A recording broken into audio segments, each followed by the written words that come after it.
আসসালামু আলাইকুম এভরিওয়ান, আশা করি সবাই ভালো আছেন। ঈদ তো চলে আসলো, ঈদের পোস্টার বা ব্যানার ডিজাইন করতে হবে না? আজকে আমি আপনাদের দেখাবো কিভাবে মোবাইল ফোন ব্যবহার করে খুব সহজেই পিএলপি ফাইলের মাধ্যমে ঈদুল আজহার প্রফেশনাল পোস্টার ডিজাইন করবেন। তাই ভিডিওটা স্কিপ না করে স্টেপ বাই স্টেপ ফলো করুন। চলুন তাহলে শুরু করা যাক। প্রথমেই আপনারা ডিসক্রিপশন থেকে পিএলপি ডাউনলোড দিয়ে নেবেন। আর একটা অ্যাপস লাগবে, প্লে স্টোরে পেয়ে যাবেন, পিক্সেল ল্যাব। আমার ডিসক্রিপশনেও লিঙ্ক দেওয়া থাকবে, ওখান থেকে ডাউনলোড দিয়ে নেবেন।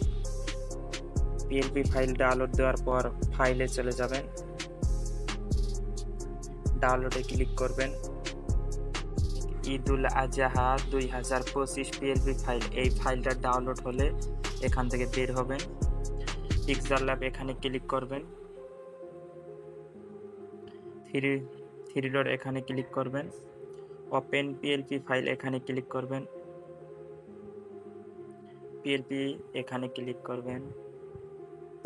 নিচে স্ক্রল করে যাওয়ার পর দেখবেন আনস্টেক ঈদুল আজহা 2025 পিএলপি ফাইল। আমরা যে ফাইলটা ডাউনলোড দিলাম ওটা এখানে শো করতেছে, এখানে ক্লিক করবেন।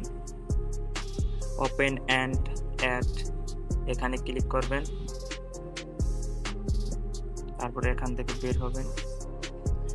আমাদের পিএলপি ফাইলটা এখন চলে এসেছে। এখন আমরা ছবিটা সরানোর জন্য ছবির উপরে ক্লিক করব, ডিলিট আইকনে ক্লিক করব। আমরা এখন গ্যালারিতে একটা ফটো নিব, ইমেজ এখানে ক্লিক করব।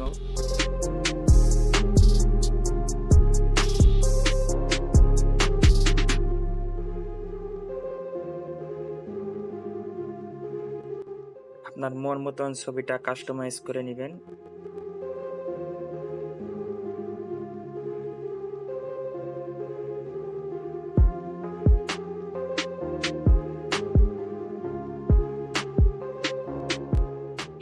ফটোটা কাস্টমাইজ করার পর এখনকার আমরা নাম চেঞ্জ করার জন্য আবার এই লেয়ারে ক্লিক করব, ছবিটা লক করে দিব।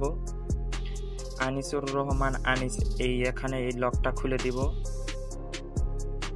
এখনকার আবার এখানে ক্লিক করে এই নামের উপরে দুইবার ট্যাপ করলেই আমরা নামটা চলে আসবে। এখানে আপনার নামটা দিয়ে ওকেতে ক্লিক করে দিবেন, নামটা চেঞ্জ হয়ে যাবে। এখন ফটোটা সেভ করার জন্য এখানে ক্লিক করব, সেভ ইমেজ এখানে ক্লিক করব,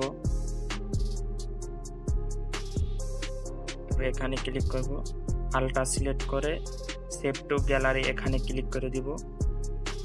এখন ফটোটা গ্যালারিতে সেভ হয়ে গেছে।